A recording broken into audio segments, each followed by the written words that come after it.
Que a graça e a paz de Deus, nosso Pai, e a do Senhor Jesus Cristo esteja com todos nós.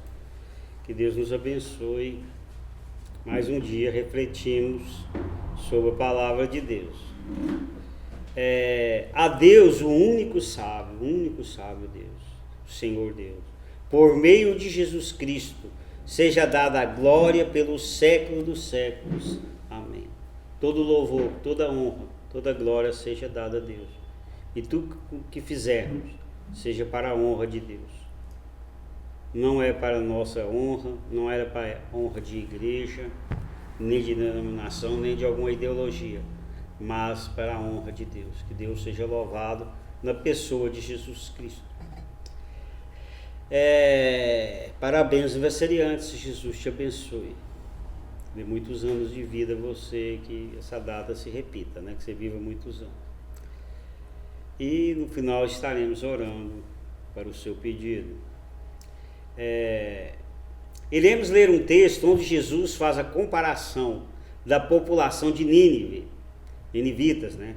No tempo do profeta Jonas, com as pessoas de Israel, de sua época, que não criam nele. Então ele vai fazer essa comparação entre os ninivitas e os israelitas da sua época e ninivitas na época de Jonas.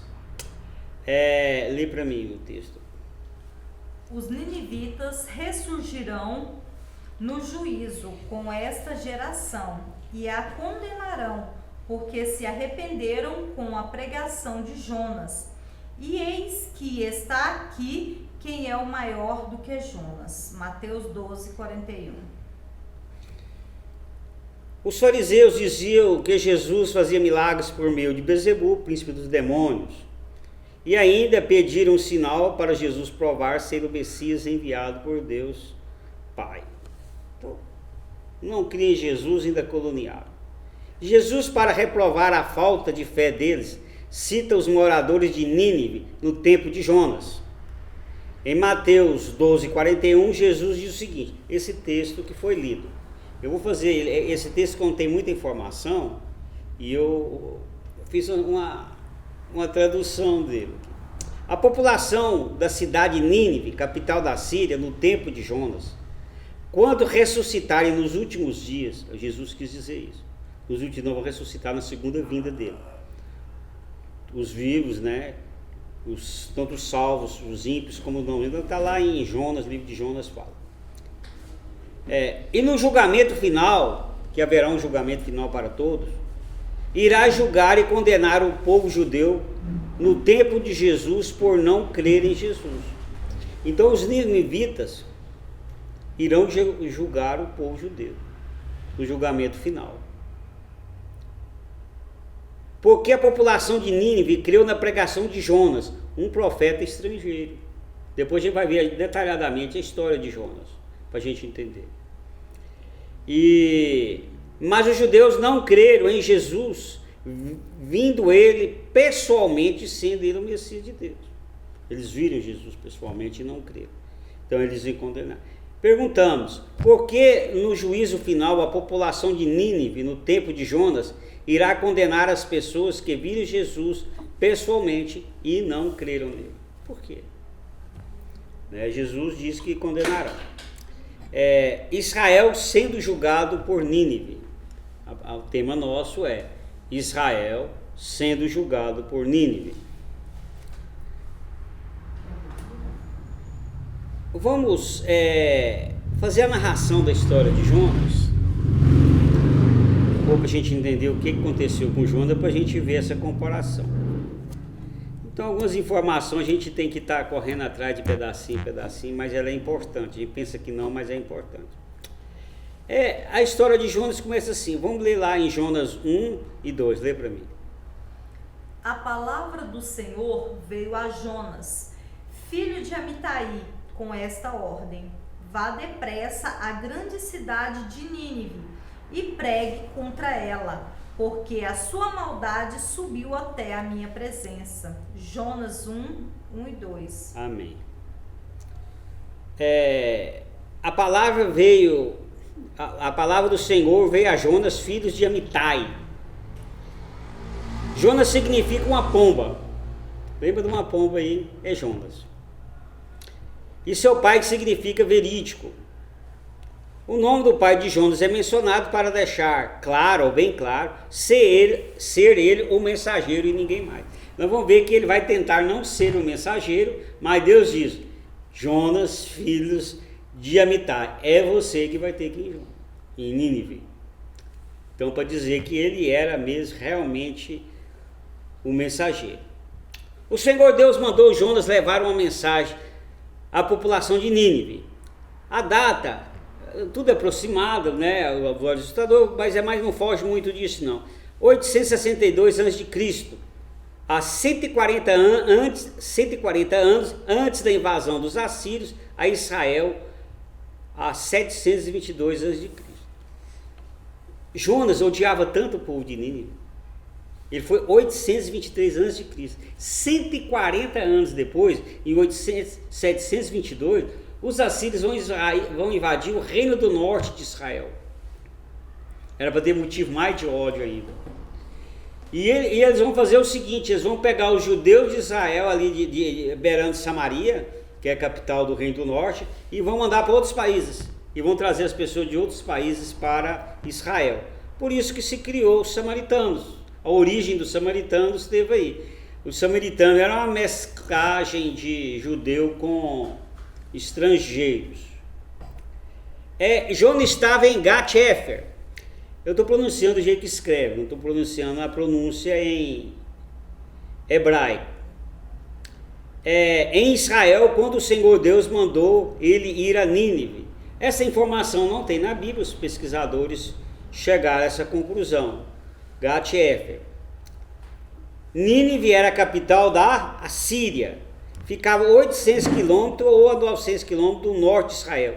Distância em Jerusalém a Nínive é 1.160 quilômetros. Então pode pôr de 800 a 900 a 1.600, 1.160 quilômetros. 1.000 quilômetros.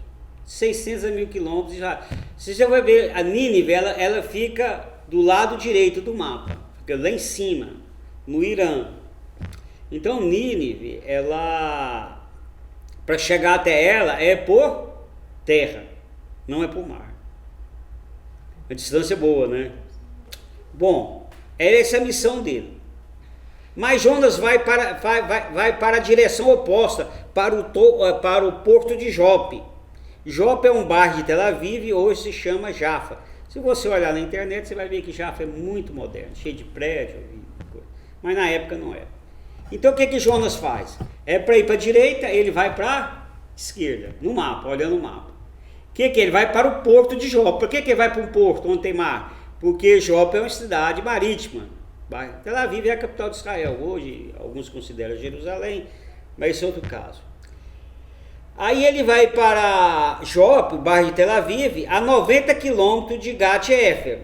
Então, ele recebeu essa mensagem em Gat-Hefer, dele para a direita, ele foi para a esquerda, a 90 quilômetros, até chegar em Jope. E chegar em Jope, parte para Tarsis, atual Espanha, 4.000 quilômetros de Jope. Quer dizer, a gente vai ver na Bíblia que Jonas vai para Tarsis, mas Tarsis é a Espanha. Era o nome da Espanha na época. E era 4.000 quilômetros pelo mar Mediterrâneo. Aí ele foi no porto, entrou dentro do navio e foi. Quer dizer, ele foi para uma distância bem grande. Por terra era 1.000 quilômetros, vamos por isso, ele foi para 4.000 quilômetros de distância. Esse não queria ir para Nínive mesmo. Jonas odiava tanto os ninivitas, qual motivo? Jonas foge porque não gostava dos ninivitas. Os ninivitas eram inimigos de Israel, eram cruéis. Jonas não aceitava a possibilidade de Deus perdoar aquela nação. Além de ser estrangeira, era inimiga de Israel. Tinha duas coisas. O judeu ele crê que a salvação é só para o judeu.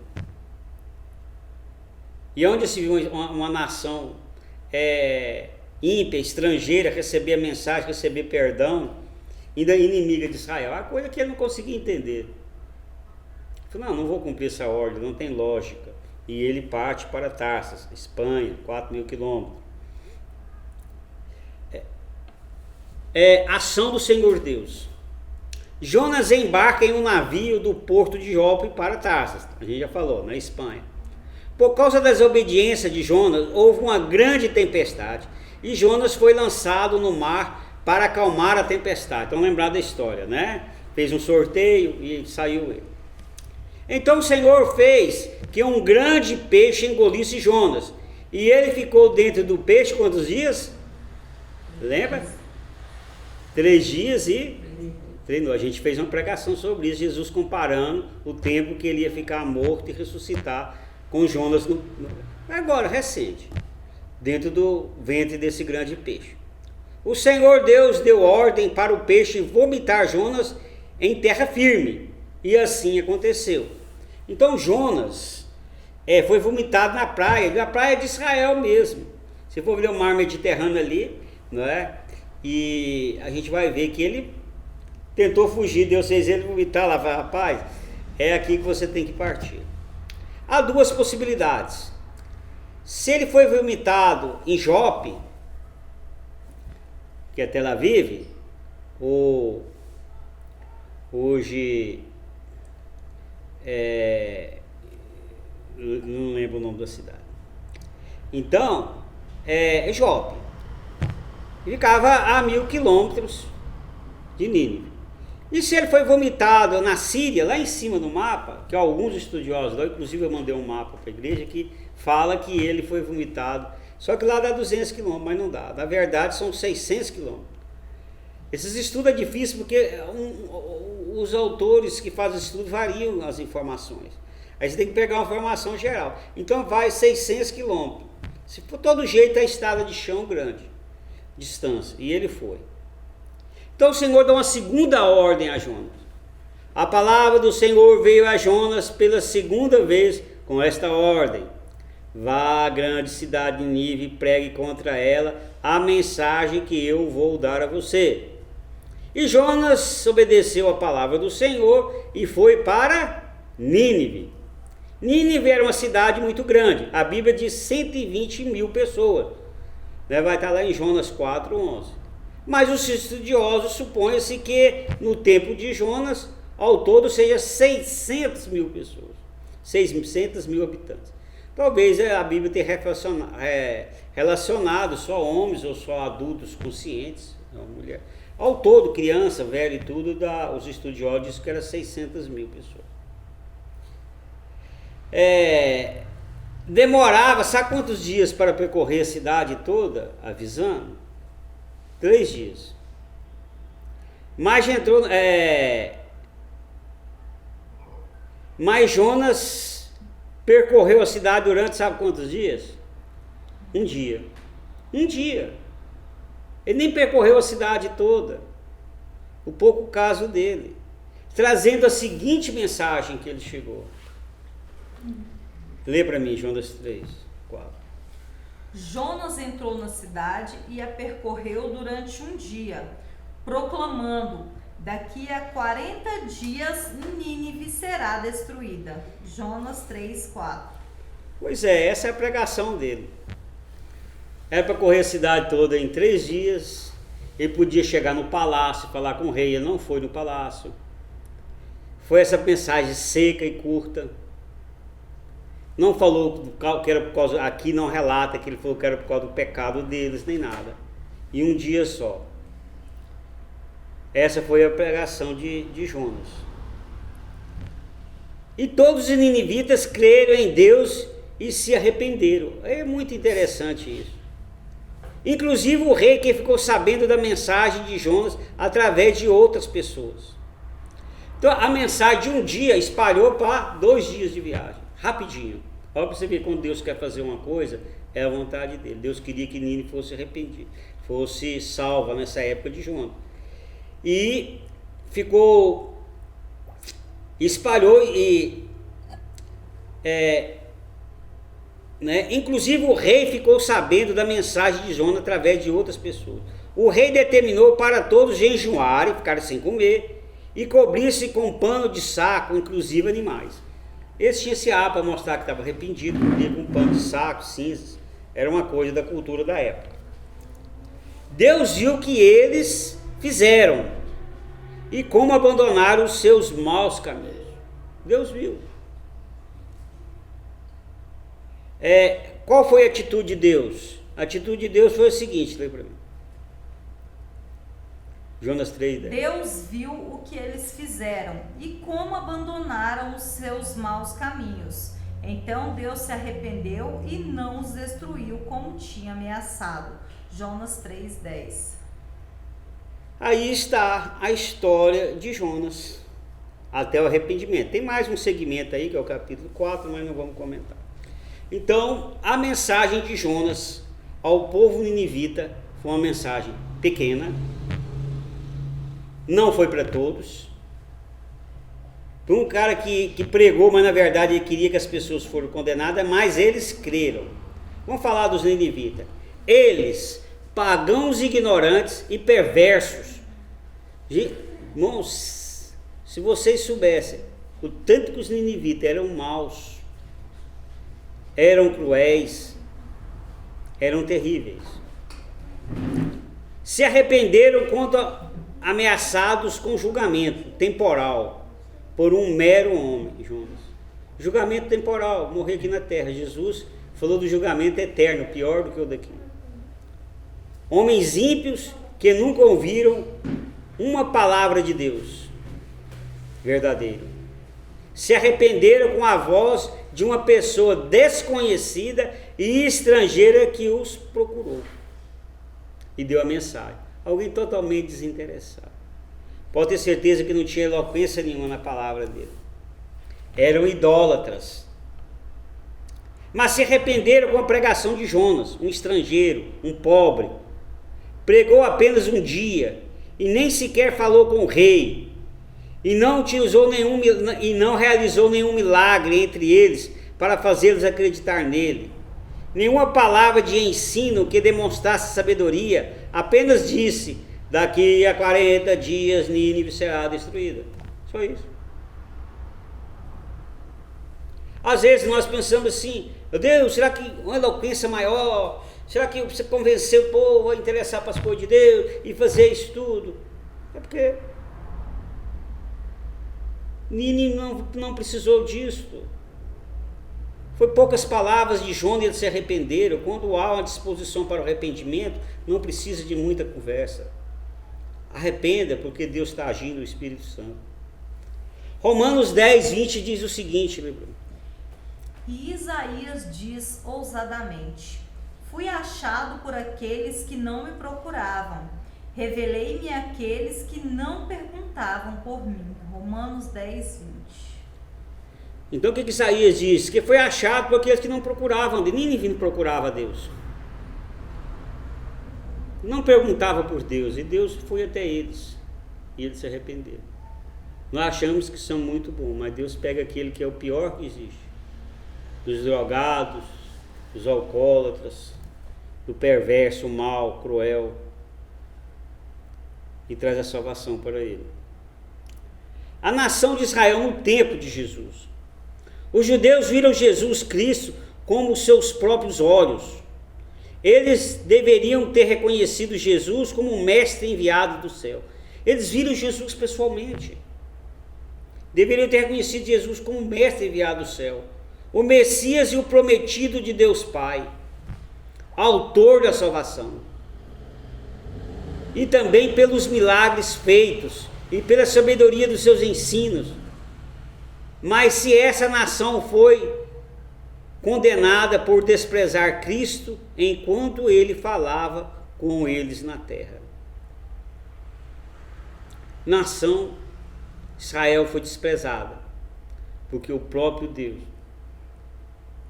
nós cremos que Jesus é Deus, segunda pessoa da Trindade, Deus feito homem, falou pessoalmente àquela geração. Eles viram os milagres, viram os ensinos.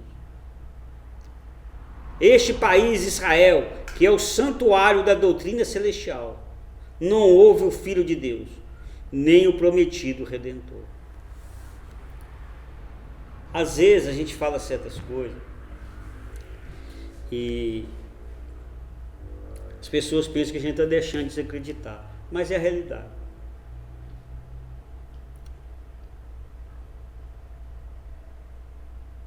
Israel é a nação escolhida de Deus. A lei foi dada a eles. Há um plano para eles ainda. Eles vão reconhecer Jesus como Messias. Mas bota uma coisa na cabeça: nem tudo que Israel faz é correto. Israel, o povo judeu, matou todos os profetas. Isso é correto? Matou Jesus Cristo, matou os apóstolos. Isso é correto? Eles abandonaram. Então Deus tem um plano para eles. Nós temos que amar Israel, orar pela paz de Jerusalém, mas nem tudo que faz é errado.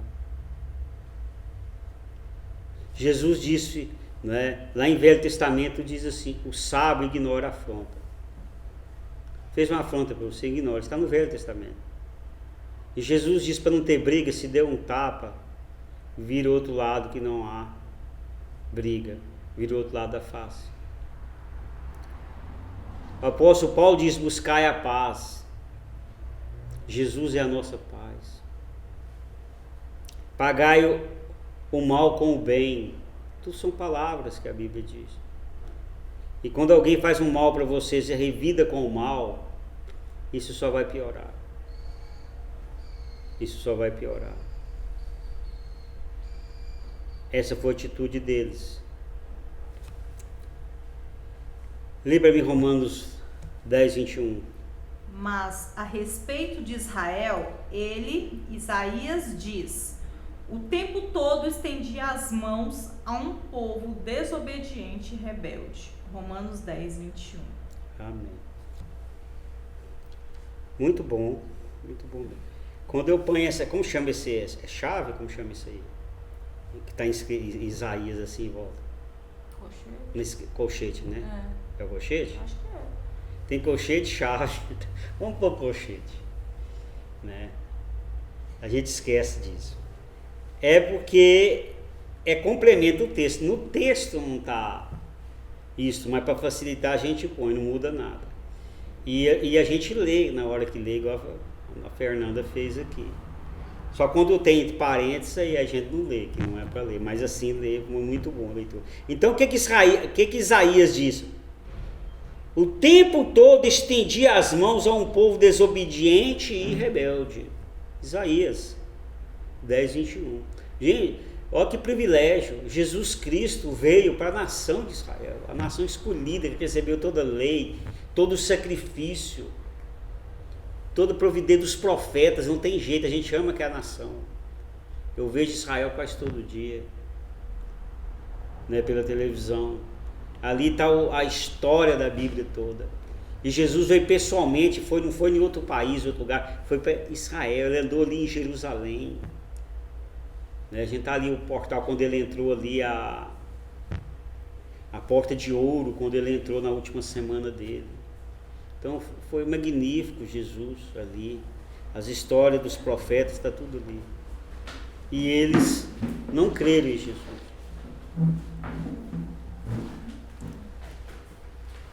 A Bíblia diz o seguinte: somos piores do que todos os incrédulos que já existiram.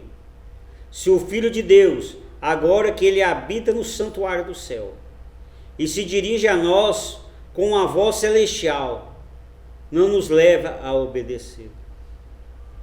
Se a voz de Deus lá no céu hoje fala com nós: meu filho, eu te amo, morri por você, e nós não escutarmos, somos piores que o povo de Nínive. Não seja como Israel, um povo desobediente e rebelde, que não creu em Jesus. Seja como os ninivitas, que creram na mensagem de Jonas. Creia na mensagem de Jesus, creia em Jesus.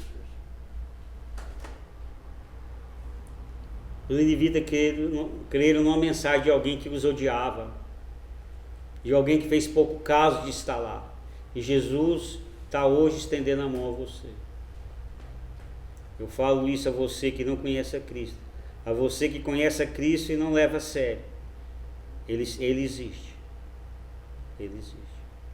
E eu creio nisso. Lê a conclusão para mim, por favor. A população de Nínive, no tempo de Jonas, irá condenar as pessoas que viram Jesus pessoalmente, porque Os ninivitas, não sendo da promessa, creram no estrangeiro Jonas. Os judeus, sendo da promessa, não creram no Messias enviado por Deus Pai. Muito maior que Jonas. Sejam como os ninivitas no tempo de Jonas, e não como os judeus que viram Jesus pessoalmente e não creram. Creia em Jesus. Amém. Conclusão disso tudo, né? Eu sou como o povo de Nínive no tempo de Jonas. Eu creio na mensagem dos servos de Deus. Eu creio na mensagem de Jesus. Não tem uma coisa programada aqui, mas veio na mente que eu vou falar. Eu vi uma pregação esses dias que eu achei interessante. Deus vai usar alguém para falar com você, uma leitura da Bíblia que vai fazer refletir, alguma até notícia da televisão.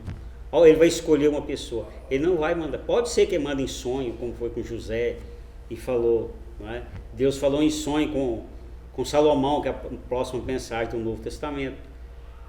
Mas Deus vai usar alguém que prega a palavra. O apóstolo Paulo falou assim que o melhor dom que tem é o da profecia. É aquele que leva a mensagem de Deus. É o maior dos dons.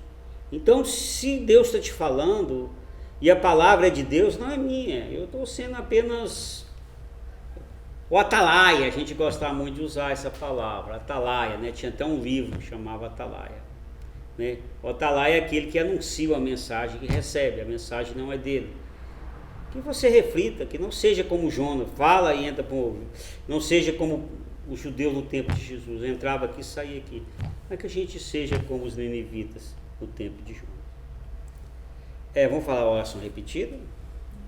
Pai adorado, me faça crer na tua mensagem. Me faça crer na tua mensagem. Como os ninivitas creram. Como os ninivitas creram. Não me deixe negar Jesus. Não me deixe negar Jesus. Como Israel fez. Como Israel fez. Em nome de Jesus. Em nome de Jesus. Amém. Amém. A Bíblia diz o seguinte, lá em João, capítulo 1, 11 e 12. Lê para mim. Veio para o que era seu, e os seus não o receberam. Mas a todos quantos receberam, deu-lhes o poder de serem feitos filhos de Deus, aos que creem no seu nome. João 1, 11 e 12. Amém. Ele veio para os seus, irmãos, os seus não quiseram, ele veio para nós, os judeus, os estrangeiros, os gentios. Se cremos em Jesus, teremos o poder de sermos feitos filhos de Deus. Sendo filhos amados de Deus, teremos nossas orações respondidas por Deus nosso Pai. Qual o seu pedido, qual a sua dor, onde precisa de consolo, Deus nosso Pai escutará as suas orações. Quero orar por você. Amém? Que Deus te abençoe. Que você seja um filho de Deus. Como foi os ninivitas, creram na mensagem de Deus, creem em Jesus. E tudo aquilo que pedimos crendo, receberemos. Porque para Deus não é impossível, crê somente, Jesus. Creia, quero orar por você. Põe agora na presença de Deus o seu pedido. O que está te angustiando? Aquilo que você tentou e não conseguiu. A saúde, precisa de um exame, um filho nas drogas. Um comércio, uma vida financeira, precisa comprar alguma coisa, não tem como, não está achando. São tantos problemas. Mas você é um filho de Deus. E Deus ama os seus filhos. A Bíblia fala que se nós somos humanos, somos bons para os nossos filhos, imagina Deus, nosso Pai. É muito melhor. Que Deus te abençoe e quero orar por você. Pai do céu, põe na tua presença, Senhor, todas as pessoas, Senhor, que estão escutando essas orações. Ó Senhor, qual seja o milagre que precisa nessa vida, Jesus? Qual a dor, Senhor? Qual aonde precisa, Senhor, que derrame o seu óleo? Aonde precisa de um milagre? Aonde precisa, Senhor, de um consolo? Aonde precisa de uma libertação? Aonde precisa que as portas se abram, Pai querido? Traga um milagre, Senhor, na vida familiar, financeira, na saúde, em qualquer área, Pai querido. Nós pedimos pelo teu milagre. É tudo que eu te peço e agradeço em nome do teu Filho Jesus. Amém? Amém. Vamos orar ao Pai Nosso e a bênção final. Oremos. Pai nosso que estais no céu, santificado seja o vosso nome. Venha a nós o vosso reino, seja feita a vossa vontade, assim na terra como no céu. O pão nosso de cada dia nos dai hoje, perdoa as nossas ofensas, assim como nós perdoamos a quem nos tem ofendido.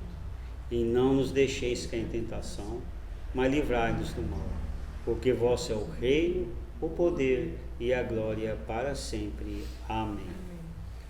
O Senhor te abençoe e te guarde.